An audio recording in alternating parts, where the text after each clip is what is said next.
this episode, I'm going to be showing you how to fix a leaking water supply shutoff valve. So stay tuned.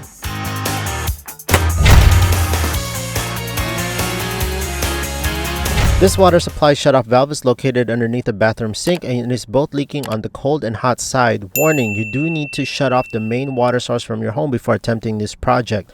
Take your crescent wrench and disconnect the hose that's connected to the outlet of the valve.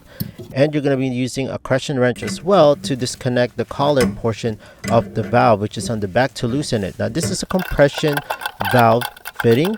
So as you can see, once you disconnect it, you're remaining with this type of valve. So what you should have left is a compression valve nut and also the compression ring. Now this ring is going to be hard to take off because this has been here for many years. You will need a special tool to take this off, and you will need a compression ring puller.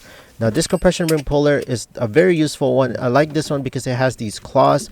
Given that this one, the compression ring is really far back there, and just by using this it will not reach. So what I'm going to be using is these claws, originally made for faucet sink knobs, to pull those, but you can also use this to pull it a little bit closer to you so that you can lock in that gold piece. Now there's also different types of compressor ring pullers. This one you can find on Amazon, the picture on the right.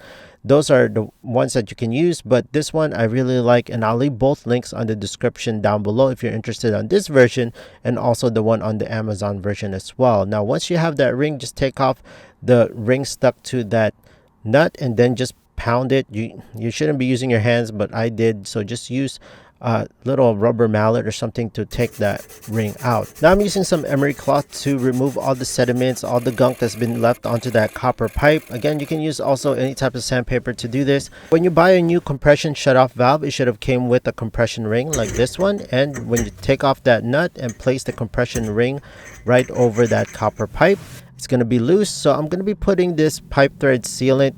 I know there's going to be other stuff out there, but this is the one I use. Again, all the tools and materials I use in this video, I'll leave all in the link description down below.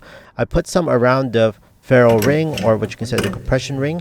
Now take 2 crescent wrenches. This one I'm using 2 adjustable wrench, and I'm just tightening this down. You know when it's tight, when you start hearing that squeezing sound right as you tighten it, but make sure that you tighten it really well, and make sure you use that crescent wrench to align it. Now I'm taking some plumber's sealant tape and wrapping it around the outlet about 2 to 3 times. If you want to know the size of this valve, it is a 1/2 inch compression inlet and 3/8 inch compression outlet.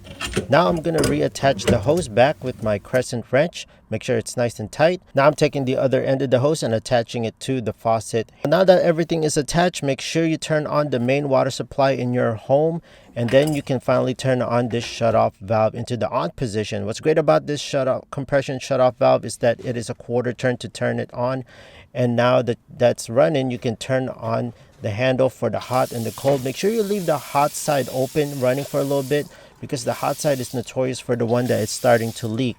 But leave that on for a little bit and observe what's in the bottom. Do the feel test, feel it with your bare hands around all the fittings to make sure there's no leak. So there you go, friends. Thank you so much for watching. If you found big value, please hit that big thumbs up, press the subscribe notification bell, and I'll see you, friends, on the next video.